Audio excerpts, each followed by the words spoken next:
both sides of this argument for months now. So I really want to get into the latest development this week with data from STATSSA from April last year to April this year, suggesting the drop in tourism numbers is a general trend for a few years.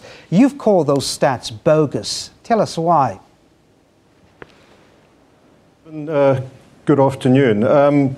This is actually a very important issue, and it's actually quite shocking that the Statistician General gets trotted out and actually sits in front of the country and quotes bogus numbers. What happened is we've been on to STATSSA for a number of years now about the erroneous way that they've been counting transit passengers as true tourists. So in 2014, they actually took the transit passengers out of the numbers. And the figures that have been quoted are comparing 2013, including transit passengers, with a lower number in 2014 that excludes transit passengers. So what you have to do in order to compare apples with apples is go back in 2013 and the prior years, take out the transit passengers. And if we do that, tourism arrivals in 2014 actually grew at 7%.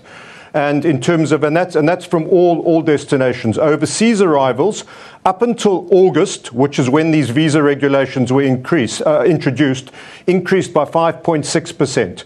From September through to December, there was a 1.5% decline, and particularly acute in key markets like China. For those last 4 months, Chinese arrivals decreased 46.5%, which is directly attributable to the requirement for the in-person biometrics. And we've seen that trend continue into 2015. Chinese arrivals for the first 4 months down 37%, arrivals from Russia down 46%. These are horrendous numbers. And a recent MoneyWeb article went and actually surveyed all the key tourism companies. They're all down 25 to 40%. So for Home Affairs to carry on this absolutely outrageous PR campaign suggesting that somehow the visa regulations are not having an effect on tourism is disingenuous, it's bogus, and it's actually outrageous. What we need to do is to acknowledge that this is having an impact on a key sector, crucial to job creation, and let's come up with workable solutions, and there are many of these from best practice around the world that we can put in place that actually balances the two issues. I want to talk about those solutions in a short while, but you mentioned the key market like China, David. Let's talk about that. I mean, around 40% of tourism from China dropping. You obviously don't buy the argument that this is attributed to Ebola, for example, or just, the slowing downturn in the Chinese economy. That's not behind this, you say? No, look, those might have been smaller factors, but the Ebola effect is actually washed out. What happened when these regulations were introduced is the top Chinese operators wrote through organized tourism in South Africa to Minister Kigaba and urged him and begged him not to do it. What the Chinese operators have done, because of these onerous requirements for people to travel internally to Beijing or Shanghai, is they've pulled us out of the brochures. That's the same as being taken off the supermarket shelf. So South Africa is not being sold properly in China, and our leisure market is down between 70 and 90%.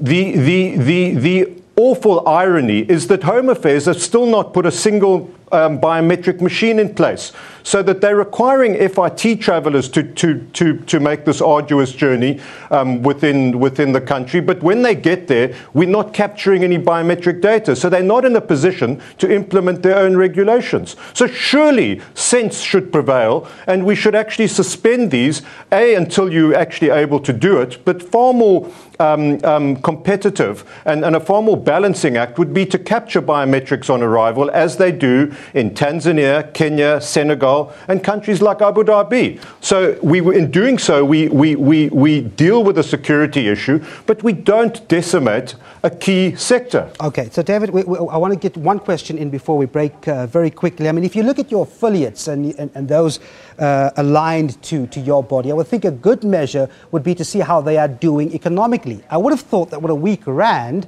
those tourism-related businesses should have made a killing, did they?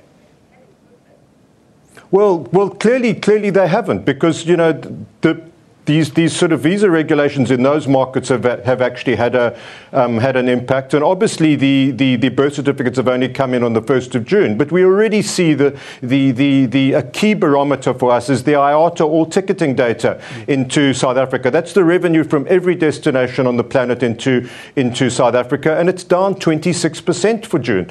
So, you know, you've got to say, what has changed? And the only thing that's changed is the introduction of these unabridged birth certificates. But I think that what we're facing, and this is a dire issue, is we're facing a real PR and brand issue in South Africa. It's a culmination of negative reporting around Marikana and Kandla, load shedding, the xenophobia that took place earlier in the year, and on top of it, we now have these regulations, and collectively, these are doing no good for our brand, and we're becoming an unappealing place for tourists to consider. And we'll consider some of those remedies when we come back. David Frost, just stay there. We'll talk to you after the break.